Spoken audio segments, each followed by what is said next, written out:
My name is Michael Wilson. I'm 35, and at Christmas dinner, my own father called me a useless burden and threw me out of his house. Before I tell you how I built a thriving business that he later tried to claim as his own, let me know where you're watching from in the comments below. It was Christmas Eve.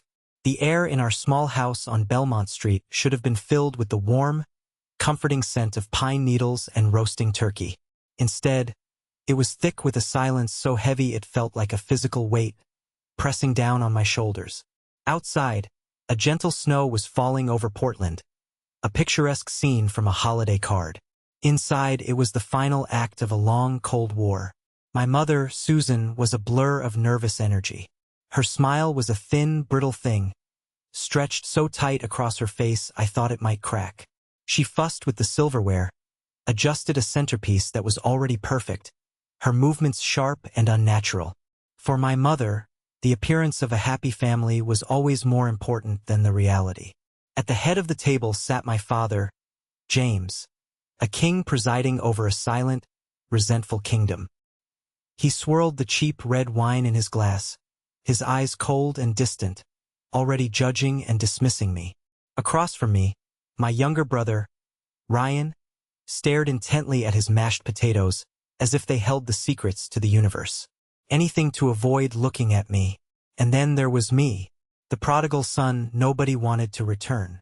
I'd spent most of my meager disability pension on their gifts, wanting, foolishly, to create one normal holiday moment. I'd found a soft, cashmere blend scarf for my mother, a new best-selling biography for Ryan, and a fancy set of fishing lures for my father. My mother unwrapped hers first. "Oh," she said, her voice high and strained. She held the scarf up. "How thoughtful, Michael." She let it drop onto the empty chair beside her, as if it were a stray cat that had wandered in.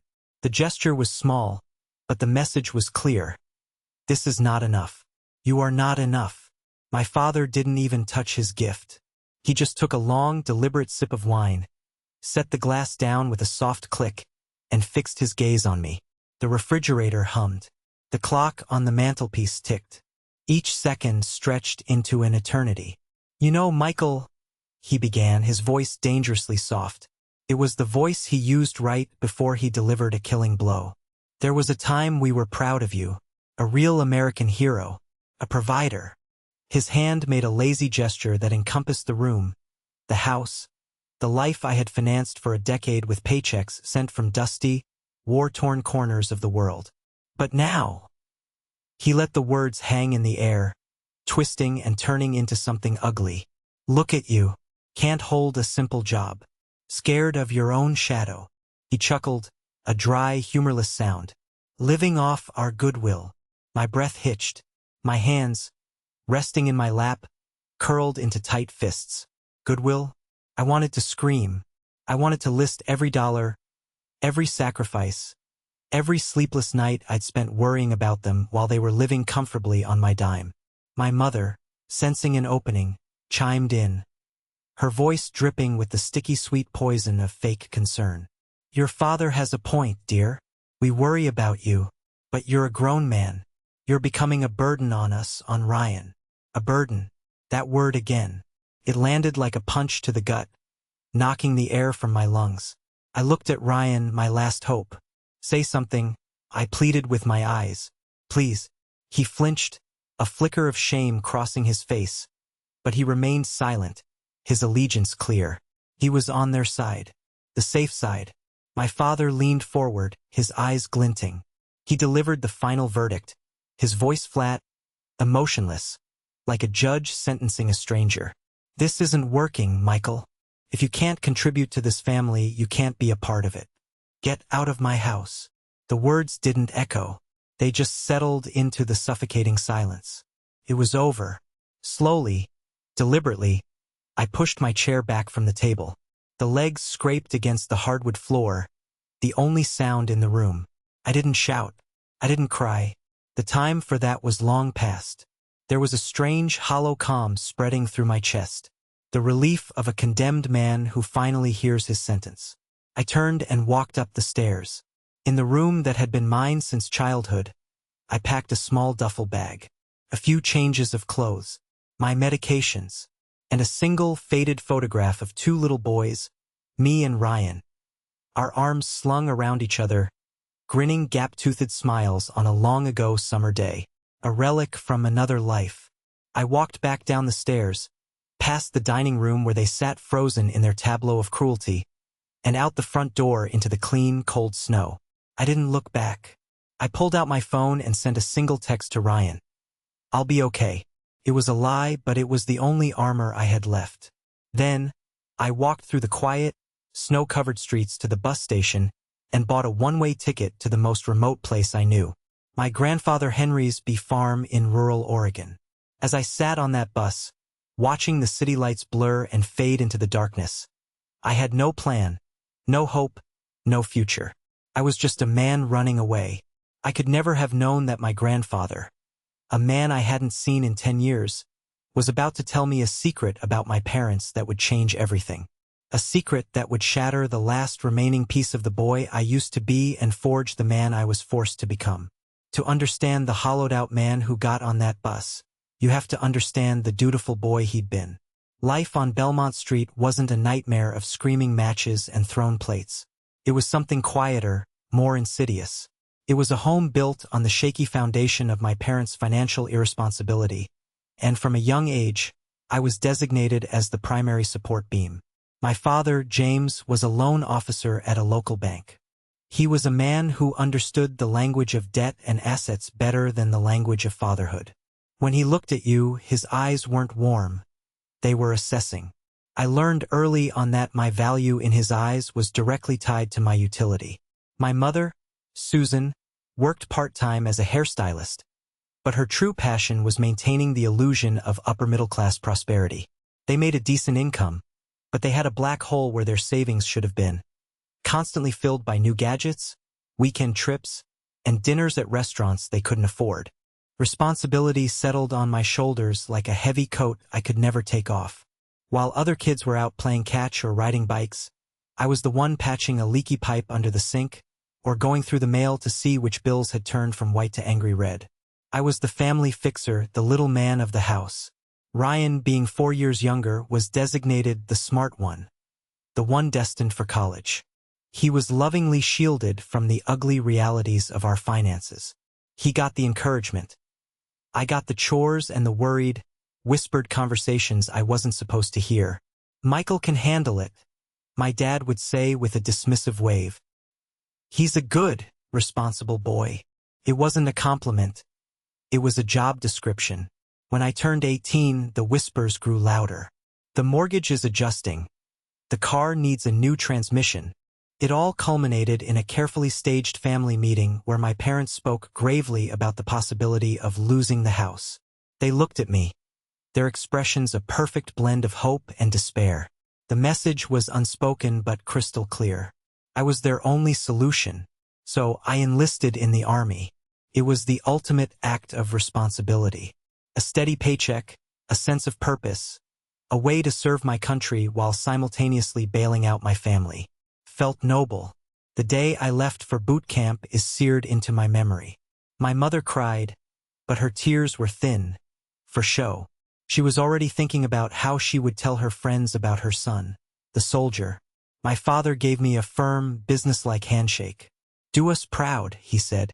Then he added, his voice dropping slightly, "And don't forget why you're doing this. We're counting on you." An order, not a request. It was Ryan who broke my heart. He threw his skinny arms around me and held on tight, his face buried in my shirt. "Don't go, Mike," he choked out. "Please be safe."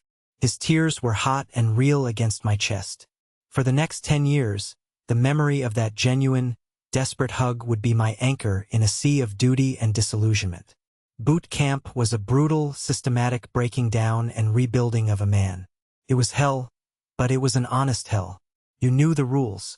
You knew the consequences. I found a new family there, a brotherhood forged in the crucible of shared misery. My bunkmate was Jake Thompson, a loudmouthed farm boy from Texas with a booming laugh and an unshakable optimism. He could find humor in a 20-mile march in the freezing rain. "Just think of the beer we'll drink when this is over, Wilson," he'd yell, grinning. He became the brother I chose. Then there was Darnell Washington, a quiet, observant guy from Detroit. He rarely spoke, but when he did, it was with a wisdom that belied his years. He saw everything, and he became the confidant I could tell anything to. We had a grizzled platoon sergeant, Marcus Coleman, a man who had seen it all in his 25 years of service. He was tough as nails but fair. He saw something in me I didn't see in myself. One day, during a grueling training exercise, our squad got pinned down in a mock ambush. Everyone was confused, shouting. I just saw the geometry of the problem. I identified the machine gun nest, figured out a flanking route, and led my team out. Afterward, Sergeant Coleman pulled me aside. "Wilson," he grunted, spitting a stream of tobacco juice. "You don't just follow orders. You see the why behind them. That's leadership. Don't waste it." He became my mentor, a father figure who valued me for my competence, not my compliance. And every month, without fail, I'd march to the on-base post office and wire the majority of my pay home. I lived frugally, my needs boiled down to the absolute minimum. My letters home were always full of questions about them. In return, I got short, perfunctory notes from my mother, mostly complaining about the rising price of groceries or some minor household repair. They never once said, "Thank you." The money was simply absorbed, an expectation fulfilled. Only Ryan's letters kept me connected. He wrote weekly, telling me about his triumphs and failures at Portland State. "I aced my economics midterm, Mike. I used that study method you told me about. I know I'm only here because of you. I'm working hard, I promise. I won't let your sacrifice be for nothing." Those letters were my fuel. The first major crack in that foundation appeared during a 2-week leave. I flew home, exhausted but excited, my duffel bag full of small gifts. As the taxi turned onto Belmont Street, I saw it. Parked in our driveway, gleaming like a monument to bad decisions, was a brand new, metallic blue luxury sedan. It screamed money. Money I knew for a fact they didn't have. I walked into the house. My mother was on the phone, describing in lurid detail a Caribbean cruise she and my father were seriously considering. She saw me and her face lit up in a performance of surprised delight. "Michael! Oh, honey, what a wonderful surprise." I didn't smile back. "The car, Mom," I said, my voice dangerously quiet. "Where did the money for a car like that come from?" Her smile faltered. "Oh, that old thing? Your father is a magician with financing. Our old car was on its last legs. It was a safety issue, really. A safety issue." The lie was so blatant, so insulting. It took my breath away. I found Ryan in the garage, tinkering with his old 10-speed bike. He had his back to me, but I could see the tension in his shoulders. He knew. "Mike," he said without turning around. "I'm sorry." "Sorry for what, Ryan?" He finally turned, and the look on his face was a mixture of guilt and helplessness. "The car. I told them you'd be furious. Dad said it was a family asset, and that your money was part of the family finances. Mom said they deserved something nice for all the stress of having a son at war." He looked down at his greasy hands. "I got a job bussing tables at the Waffle House just to pay for my own books. They used all the money you sent for the down payment." That night, I confronted my father. He was in his armchair, watching a baseball game, a beer sweating onto the coaster beside him. He didn't even mute the TV. "It's a nice car, Dad," I started. "Top of the line," he said, his eyes on the screen. "Good for the image." "My image? Or yours?" He finally turned to look at me, his eyes annoyed. "It's a family car, Michael. Your contribution helps the whole family. That's the deal. I manage the assets. You provide them. Don't start getting sentimental about it." My mother rushed in, drawn by the change in tone. "Michael, don't you dare upset your father. You're home for 2 weeks. Can't we just have a nice, peaceful visit? You're being so disrespectful." Disrespectful. For asking where my own money went. I saw it then with horrifying clarity. I wasn't their son. I was their investment, and my only duty was to provide a return. I went back to my base with a cold knot of resentment in my stomach. I buried it in my work, I rose through the ranks.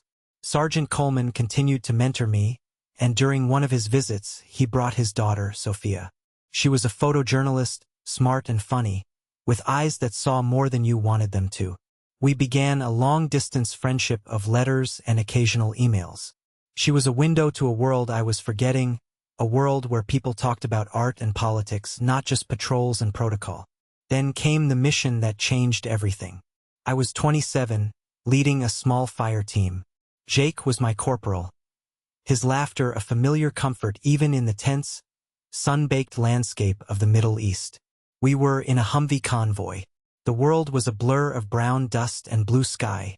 Jake was in the middle of a terrible joke about a chicken crossing the road. I never heard the punchline. A deafening roar. A flash of white-hot light. The world twisted and tore apart in a symphony of screeching metal. I was thrown violently, my head slamming against something hard.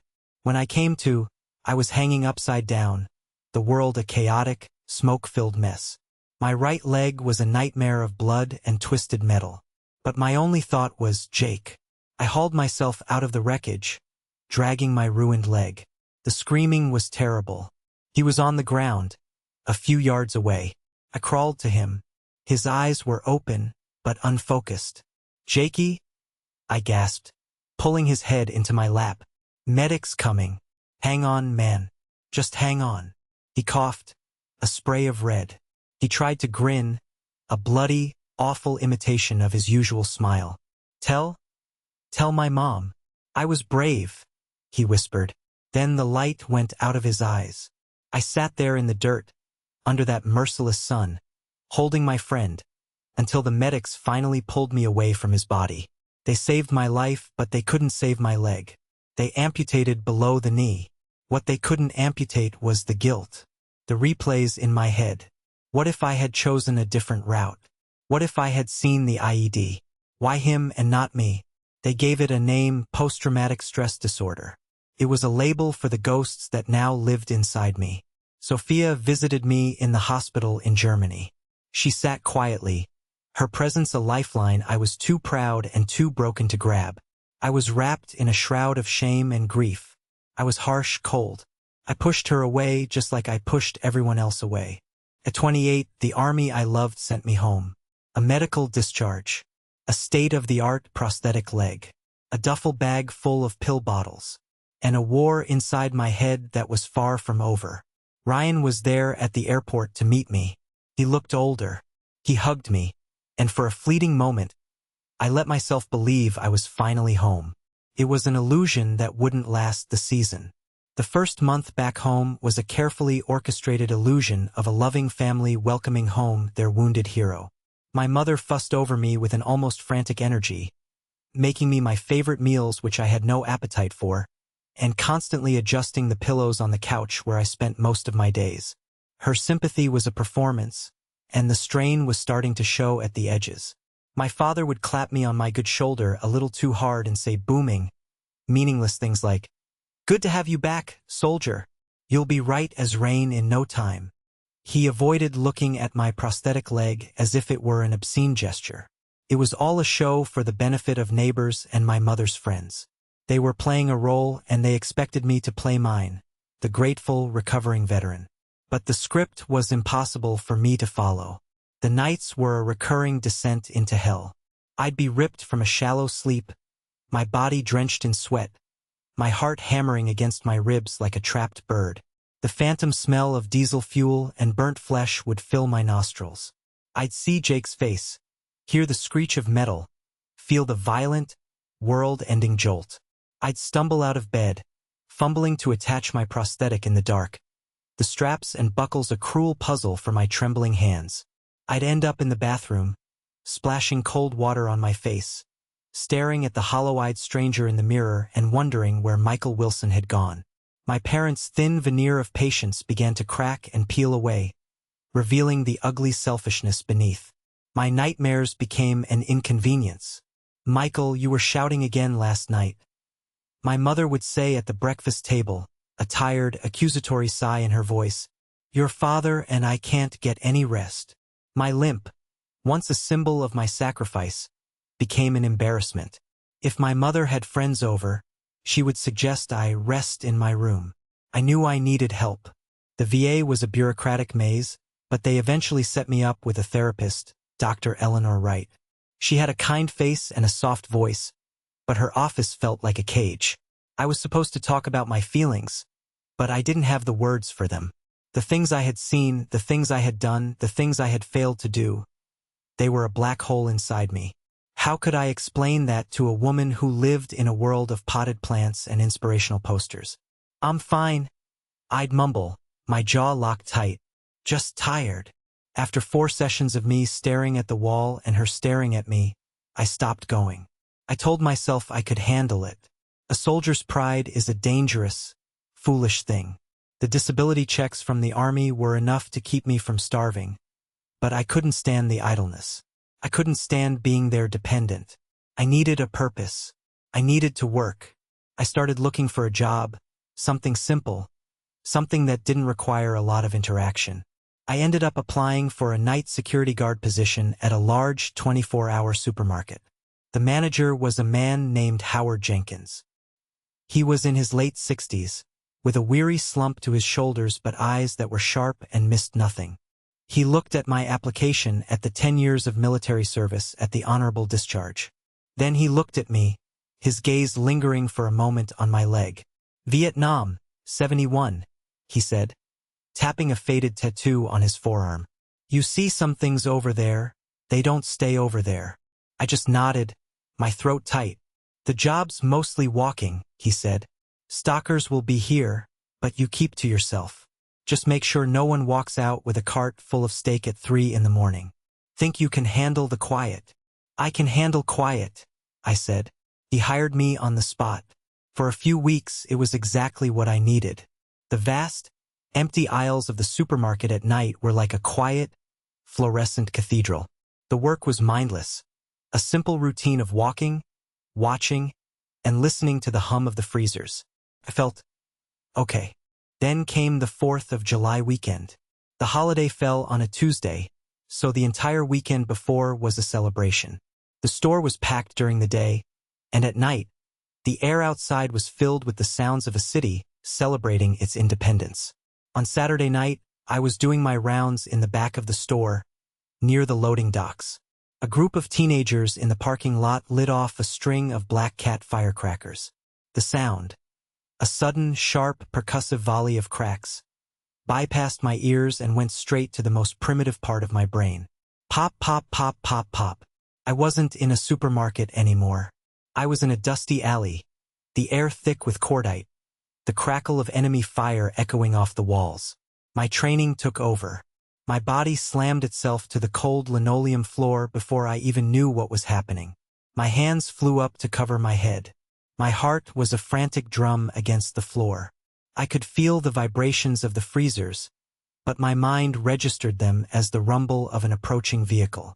I was panting, my breath coming in short, terrified gasps. Howard found me there, curled into a ball behind a pallet of canned corn. He didn't try to touch me. He didn't shout my name. He just knelt a few feet away, his presence a solid anchor in my swirling vortex of panic. "You're okay, son," he said, his voice low and calm. "You're in a grocery store in Portland, Oregon. You're safe. Just breathe with me." He breathed, deep and slow, until my own ragged breaths started to match his. He helped me up and had me sit in his office for the rest of my shift. He tried to smooth it over with the corporate office. I could hear his side of the conversation through the thin walls. "He's a good worker, a combat vet. It was a one-time thing." But corporate didn't deal in compassion. They dealt in risk assessment and liability. An employee who collapses on the floor was a lawsuit waiting to happen. Howard came out of his office, his face grim. "I'm sorry, Michael," he said. "They're letting you go." The walk of shame back into that house was unbearable. My father was waiting for me in the living room, his face a thundercloud. Howard had called him. "So," my father sneered, "you can't even handle watching a store. Fired. Because of some damn fireworks." He shook his head in disgust. "I served in my time. We knew how to be men about it." We didn't come home and fall apart. How utterly pathetic. Pathetic. The word echoed the burden that was to come. My mother joined in, her voice a high-pitched whine of martyrdom. What are your father's business partners going to think, Michael? That his son is unstable? You're embarrassing this family. You used to send home checks. You used to be useful. Now what good are you? It became their daily ritual. A litany of my failures. My presence was a dark cloud. My therapy was a waste of money. My inability to just get over it was a sign of weakness, a moral failing. Ryan witnessed it all. He'd sit at the kitchen table, pretending to study, his headphones on but not playing any music. I could see him tense up whenever they started. I could see the conflict in his eyes, but he never spoke up. Not once. His silence was a constant, twisting knife. He was choosing them. He was choosing comfort and security over his own brother. And that hurt more than any of their insults. By the time Christmas rolled around, I was a hollowed-out shell. I was just waiting for the end. I knew it was coming. So when my father looked at me across that festive table, his eyes full of cold dismissal, and delivered his final judgment, a strange part of me was almost grateful. The waiting was over. Get out of my house. The order was a release. I packed my bag with steady hands. The shouting had stopped. The war was over. I had been defeated, and in that defeat I was finally free. I walked out of that house and didn't look back, leaving the ghost of Michael Wilson behind me for good. The bus groaned its way through the dark, rainy Oregon night, each mile putting more distance between me and the wreckage of my life on Belmont Street. I watched the city lights dissolve into the inky blackness of the countryside, feeling a profound and terrifying emptiness. I wasn't just leaving home. I was leaving the only life I'd ever known. I was a ship without a rudder, adrift on an ocean of uncertainty. I must have dozed off, because the next thing I knew, the bus driver was calling out, "Three Creeks Crossing, last stop." I grabbed my duffel bag and stepped out into the pre-dawn chill. It wasn't a town, not even a village. It was just a crossroads marked by a leaning signpost and a small, three-sided shelter covered in graffiti. The air was sharp and clean, smelling of pine needles and damp earth after the rain. It was the kind of quiet that feels ancient.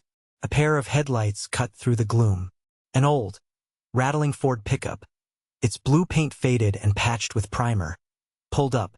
My grandfather, Henry Wilson, eased himself out of the driver's seat.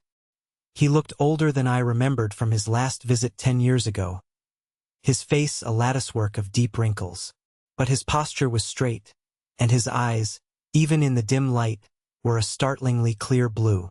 They were eyes that didn't miss a thing. He didn't offer a hug or a barrage of questions. He just walked over, took in my worn-out combat boots, my thin jacket, my haunted expression, and gave a single, slow nod.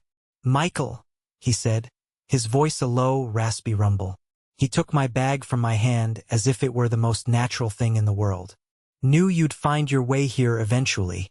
My door is always open. You know that." He tossed my bag in the truck bed and climbed back in. That was it. No pity, no what happened. No demands for an explanation. Just a simple, profound acceptance. After months of being treated like an unwelcome guest, those 5 words, "My door is always open," were the most beautiful thing I had ever heard. The farm was a few miles down a gravel road. A small, sturdy wooden house stood surrounded by neat rows of white beehive boxes, silent and sleeping in the morning mist. It was humble, but it felt solid, rooted in the earth. Inside, it was warm and smelled of beeswax, coffee, and wood smoke. Henry pointed me to a small, clean guest room. "Beds there. Bathrooms down the hall," he said. "Get some sleep. The work will still be here when you wake up." I slept for 14 hours straight. A deep, dreamless sleep, the first in months. When I finally emerged, I found a mug of hot coffee waiting for me on the kitchen table. The nightmares didn't vanish, but they lost their sharpest edges in that quiet house. Sometimes I'd wake up, heart pounding, from a dream of fire and sand. I'd creep out of my room to find a thermos of chamomile tea on the hall table. Henry never mentioned my night terrors, but he was always aware of them. His silent care was a language I was slowly learning to understand. As spring arrived, breathing life into the dormant landscape, the real work began. The world of the bees was a revelation. It was a complex, ordered society, a kingdom of purpose. Henry taught me the fundamentals with a gruff patience. "You don't rush a hive," he'd say, showing me how to lift a frame crawling with thousands of buzzing bodies. "You move slow. You respect their space. They'll tell you what they need if you learn how to listen." The physical labor was hard. My prosthetic leg ached after a long day of standing and lifting. My body, softened by months of inactivity, protested. But it was a good, clean ache. It was the pain of rebuilding, not the pain of decay. The rhythmic hum of the hives became a form of meditation, a constant, living sound that pushed back against the chaotic noise in my head. I had setbacks. One afternoon, a low-flying plane roared overhead, its engine a visceral echo of the helicopters I'd flown in. The sound triggered a full-blown panic attack. I dropped the hive tool, stumbled back, and collapsed against a fence post, gasping for air, the world dissolving into a gray, featureless fog. Henry didn't run over. He didn't fuss. He just ambled over, sat on a nearby log, and started whittling a piece of wood. His silent, steady presence a lighthouse in my storm. When the shaking finally subsided, he just said, "Happens. Now let's check on that queen in Hive 7. She looked a little sluggish yesterday." He refused to let my trauma define me. It was on one of those long afternoons, as we sat on the porch cleaning equipment, that he decided to tell me. I'd been quiet all day, lost in a dark mood, the old feelings of worthlessness and failure creeping back in. Henry must have sensed it. He put down the frame he was scraping and looked at me, his blue eyes serious. "You're a good worker, Michael. You've got a feel for the bees," he started. "You're not like your father." "That's the nicest thing anyone said to me in a long time," I mumbled. He was quiet for a moment. "I'm going to tell you something," he said, his voice low. "Not to make you angry, but so you understand. So you stop blaming yourself." He told me the story. How, years ago, just after I'd enlisted, James and Susan had come to him. They'd spun a tale about a can't-miss real estate investment. They just needed a short-term loan to seal the deal. They were his only son, his family. He'd given them his life savings, every penny he had set aside for his old age. The investment, of course, never existed, Henry said, his gaze fixed on the distant trees. They used the money as a down payment on that house on Belmont Street. When I asked about being repaid, your father laughed at me. He told me to think of it as my paternal legacy. Said I owed it to him for raising him. The scraper tool fell from my hand and clattered on the porch floor. It was a story so perfectly aligned with my own experience, it felt like a physical blow. The car, the cruise, my salary, it wasn't a new behavior. It was a lifelong pattern of parasitic entitlement. "I'm telling you this, son," Henry said, turning to look me straight in the eye. "So you know that the poison is in them, not in you. You can't fix them. You can't make them love you the way you deserve. That's a hard truth, but it's the truth. You have to stop waiting for water from a dry well. Your life, it starts now, here, with what you build for yourself." That truth, as brutal as it was also a key. It unlocked the prison of guilt I had been living in.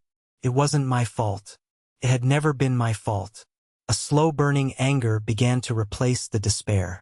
Clean, righteous anger. And with it, a steely resolve took root in my soul. I wasn't just Henry's helper anymore. I was going to be a builder. I started reading every book on beekeeping I could find, watching hours of videos online about modern apiary management. I wasn't just going through the motions. I was learning. I was planning. Wilson Honey Farm was about to become more than just a place to hide. It was going to become my fortress. The next 3 years were a blur of relentless work. I lived and breathed bees. I learned their intricate dances, the subtle shifts in the hum of a hive that signaled health or distress. I learned the science of it, too. I invested a small portion of my disability pension into new equipment, better hive ventilation systems, and even some simple sensors to monitor temperature and humidity. Henry was skeptical at first, a man of old ways, but when my new methods saved a colony that was struggling through a harsh winter, he clapped me on the back and said, "You're still a soldier's son, always finding a new way to win the fight." Our honey was incredible. It was a product of a unique terroir, the wildflowers and clover that grew wild and untamed in the hills. We started small, selling at a local farmer's market. People bought it, loved it, and came back for more. Benjamin Clark, the owner of a popular organic market in the next town over, tried a sample and ordered 5 cases on the spot. I built a simple, clean website and started an Instagram account. I didn't post slick marketing photos. I posted pictures of the bees dusted in pollen, of Henry's wrinkled hands carefully handling a frame, of the golden light streaming through the trees at sunset. I told our story, authentically and without pretense. The story resonated. We weren't just selling honey. We were selling a piece of something real. Orders started coming in from all over the Pacific Northwest. We had to hire help. First Sarah Jenkins, my old manager Howard's niece, who was a wizard with organic certification paperwork. Then Tom Rodriguez, a burly ex-construction worker who could build 100 perfect hive boxes in a weekend. Wilson Honey Farm was becoming a name, a quiet success story built on hard work and integrity. And then, on a sweltering August afternoon, my past came rolling up the driveway. I was explaining our new bottling system to Sarah when a pristine, black luxury SUV crunched to a halt on the gravel. It was so out of place in our rustic world it might as well have been a spaceship. My stomach dropped. I knew with a certainty that chilled me to the bone who was inside.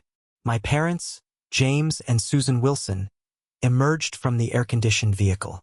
They were dressed for a funeral or a hostile takeover. My father wore a tailored suit, my mother a severe black dress and sunglasses that hid her eyes.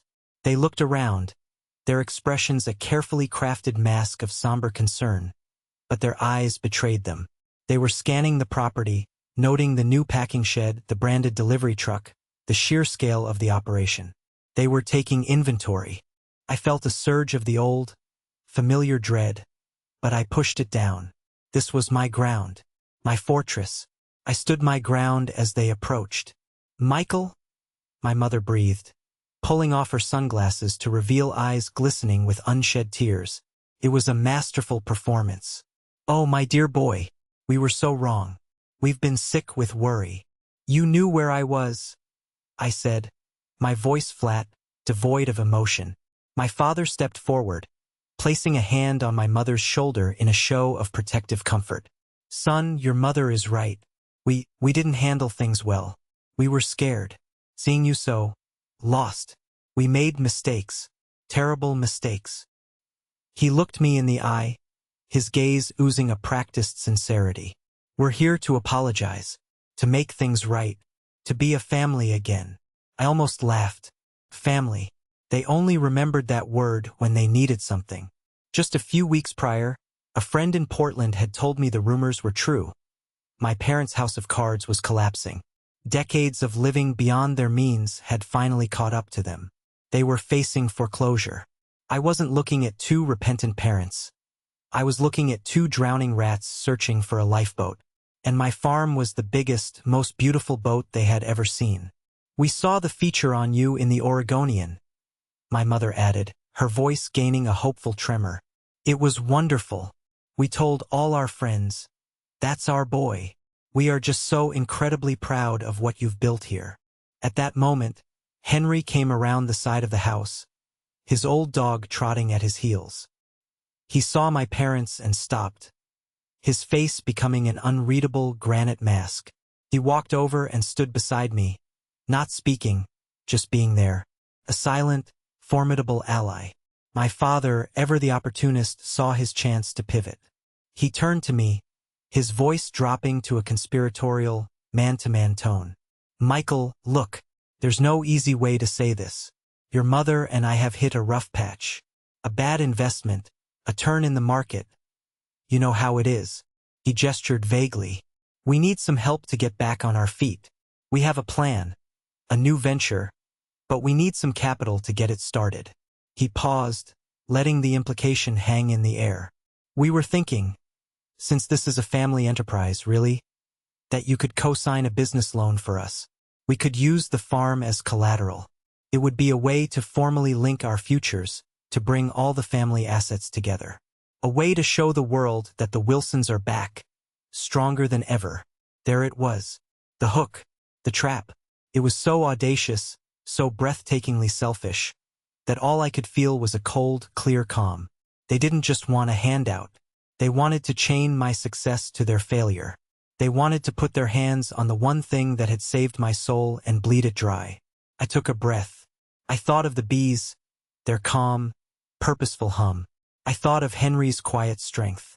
I was not the broken boy who had fled their house 3 years ago. No, I said. The word was quiet, but it landed in the space between us with the force of a physical blow. My mother gasped dramatically. No, Michael, after everything My father's face began to twitch, the mask of the concerned father melting away to reveal the snarling predator beneath. What do you mean, no? He hissed. We are your parents. You owe us. We supported you for years. You threw me out, I stated simply. You called me a useless burden. The rage finally broke through his carefully constructed facade. His face turned a blotchy, furious red. You ungrateful whelp. You think you built this on your own? Who do you think you are? You are still just a damaged soldier playing with bugs. We have a right to this. A right. We'll take you to court. We'll sue you for our share. We'll tell them we gave you the seed money. We'll call it a family investment that you're trying to cut us out of. The threat was meant to shatter me, to make me crumble like I always had before. But I didn't crumble.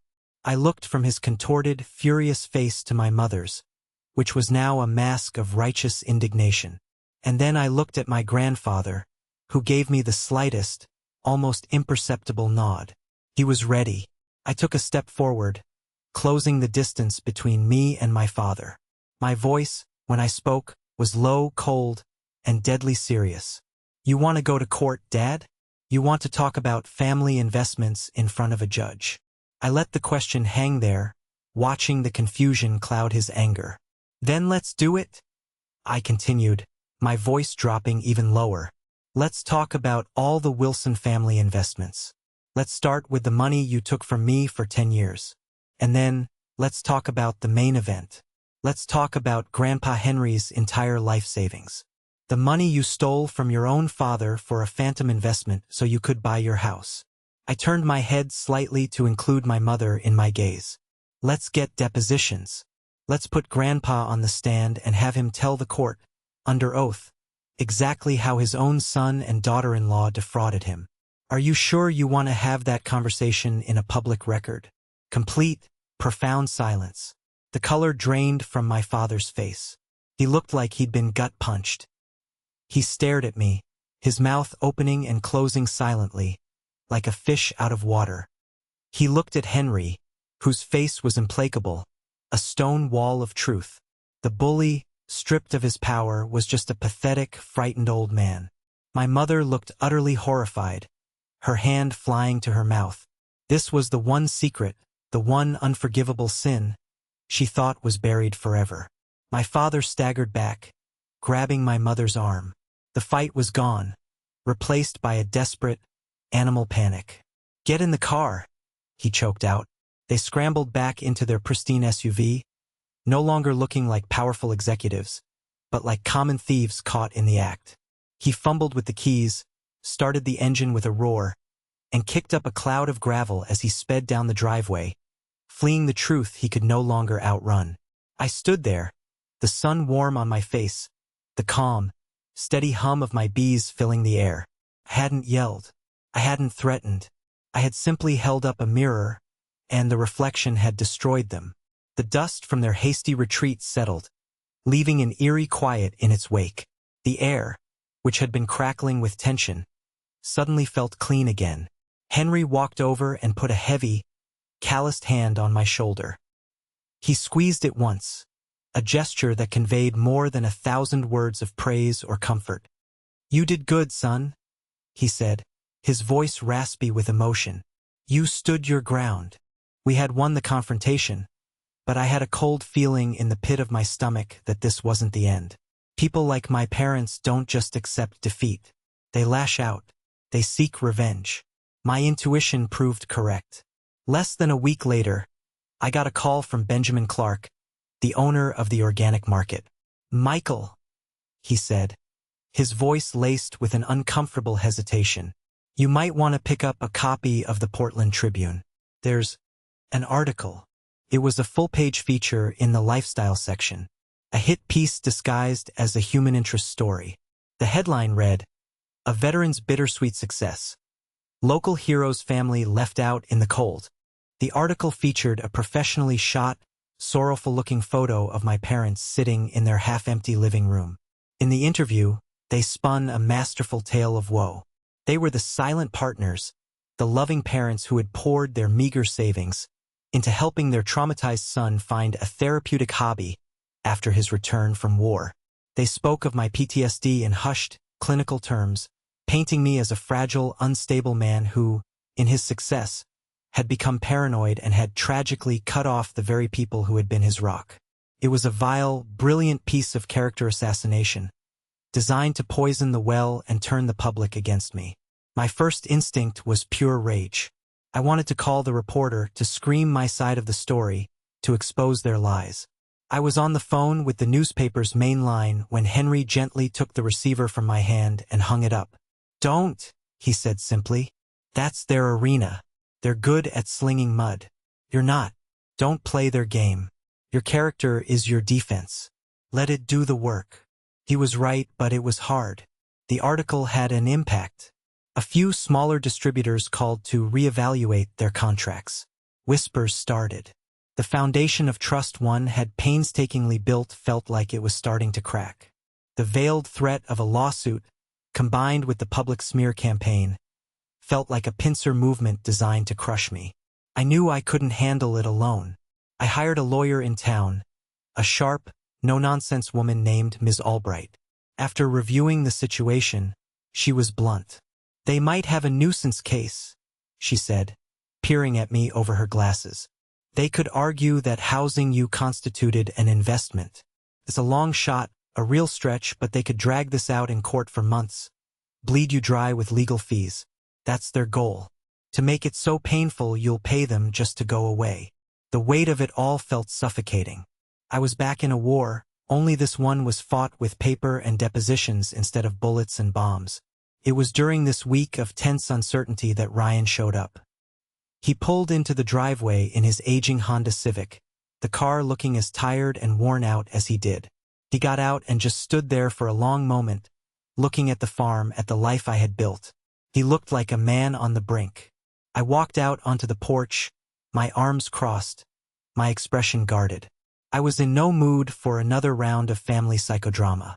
"I saw the article," he said, his voice barely a whisper. He couldn't look at me. He just stared at the gravel by his feet. "So did everyone else," I replied, my voice hard. "It's disgusting," he said, finally looking up. The anguish in his eyes was raw and real.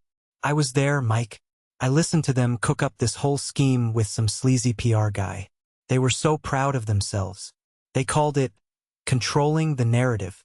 He let out a bitter, hollow laugh. "I told them it was insane. I told them they were destroying the only good thing this family has ever produced." "And what did they say?" I asked, my voice still cold. "My father told me to remember who paid for my education. He said my loyalty wasn't optional."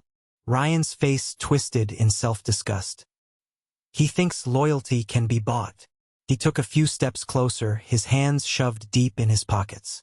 "I can't live like that, Mike. I can't be a part of it. I've been a coward my whole life. I stood by and watched them use you. I stood by and watched them belittle you when you came home.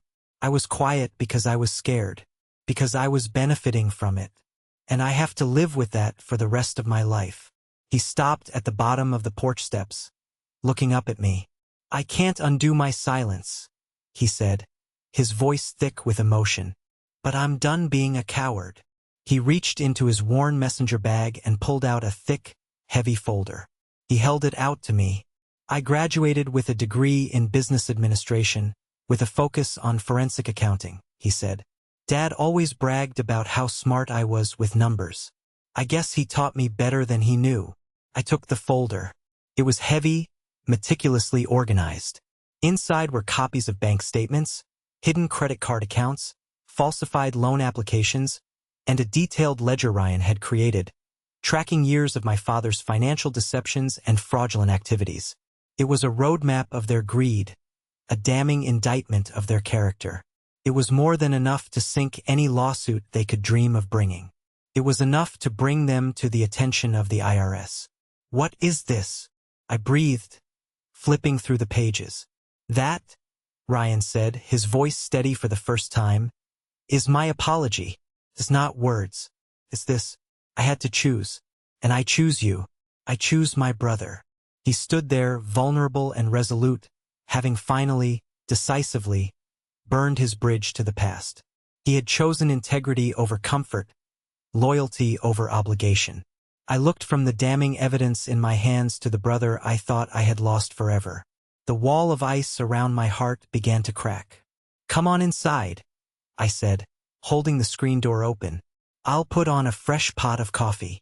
Ryan's folder was more than an apology. It was a tactical nuke.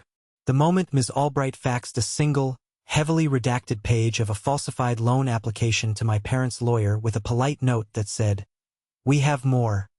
The war was over. Their attorney dropped them as clients within the hour. The lawsuit evaporated. The phone calls stopped. They crawled back under whatever rock they lived under, and this time they stayed there. Their power over me, a specter that had haunted my entire adult life, was finally completely exorcised. Having Ryan at the farm was an adjustment. He moved into the small guest room, his few belongings looking sparse and temporary. He walked on eggshells at first, constantly offering to help, taking on the worst jobs without complaint. Mucking out the shed, long hours of bottling and labeling until his fingers were raw. He was performing an act of penance. I let him. We both needed it. Slowly, a new dynamic emerged. One afternoon, I was struggling with our chaotic inventory and order fulfillment system. It was a mess of spreadsheets and handwritten notes. Ryan quietly watched me for a few minutes, then said, "Can I see that?" He sat down at the kitchen table and, within 2 hours, had designed a streamlined, color-coded system that was simple, intuitive, and brilliant. He saw the business not as a hobby, but as a complex organism, and he knew how to make it stronger. His intelligence, once a source of distance between us, became a bridge. He wasn't just my brother. He was an incredible asset. I started giving him a weekly paycheck. He tried to refuse the first one. "I don't deserve this," he said, his eyes downcast. "This isn't a gift, Ryan," I told him, pushing the check back into his hand. "It's a salary. You're my director of operations. You've earned it." The look on his face, a complex mix of shock, relief, and profound gratitude, was the moment our brotherhood was truly reforged. But the world doesn't always respect a quiet victory. The mud my parents had slung still stained my reputation. Our main competitor, a massive, faceless corporation called Golden Valley Honey, saw an opening. They couldn't compete with us on quality or story, so they attacked my weakness. Their sales reps began a whispering campaign to distributors. "Wilson Honey? Great story," they'd say with a sympathetic sigh. "But with the owner's condition, can you really be sure of the supply chain? A veteran with severe PTSD. It's a volatile situation." It was insidious and effective, preyed on corporate fears of instability. We lost a significant contract with a regional grocery chain. I felt a surge of helpless fury. I had defeated my family, only to face a new, more powerful enemy. It was Sophia who showed me the way forward. She was a regular visitor to the farm now, our long-distance friendship having blossomed into something deep and essential. She'd spend weekends with us, her camera always in hand, capturing the quiet beauty of the life we were building.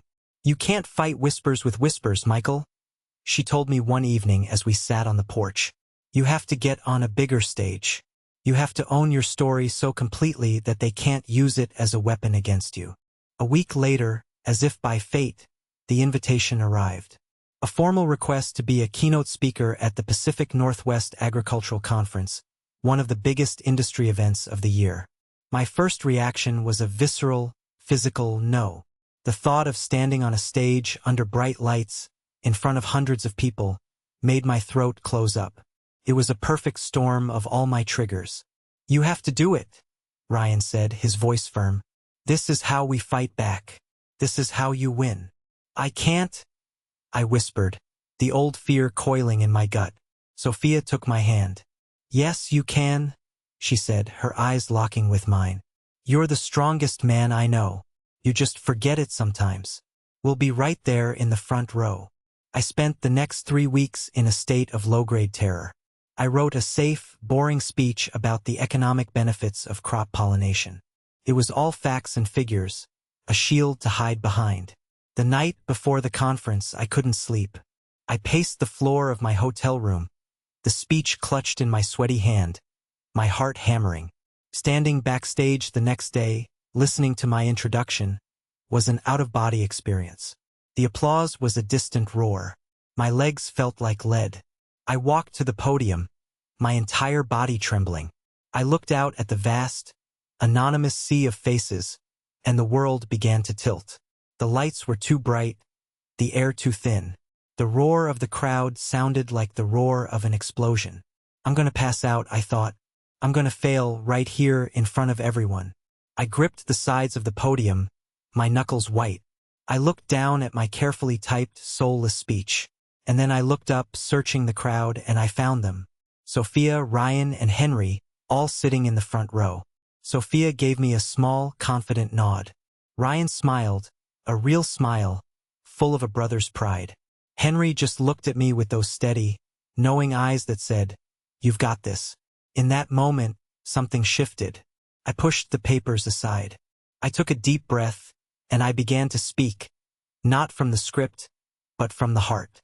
"Good morning," I said, my voice shaking slightly. "My name is Michael Wilson. My prepared remarks are about pollination statistics. But I'm not going to talk about that today. I'm going to talk about trauma." A hush fell over the auditorium. You could have heard a pin drop.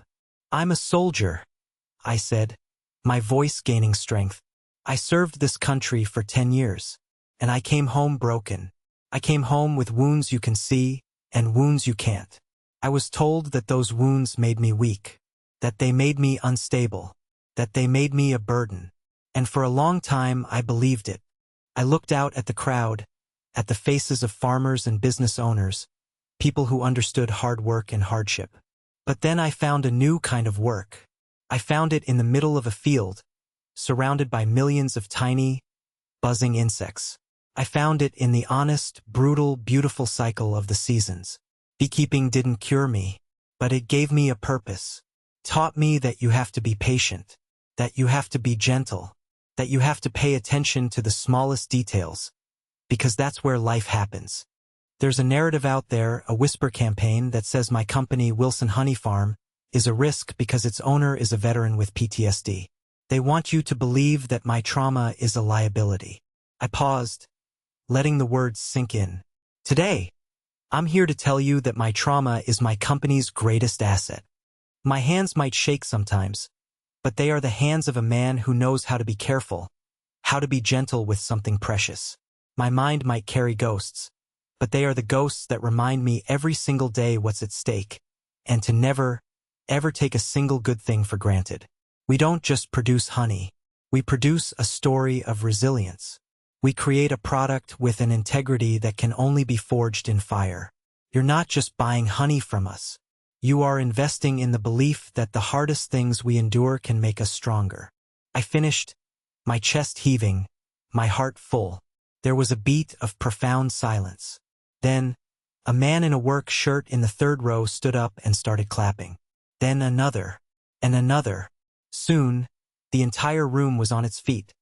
The applause a thunderous, rolling wave of validation and support that washed over me, cleansing the last remnants of doubt and fear.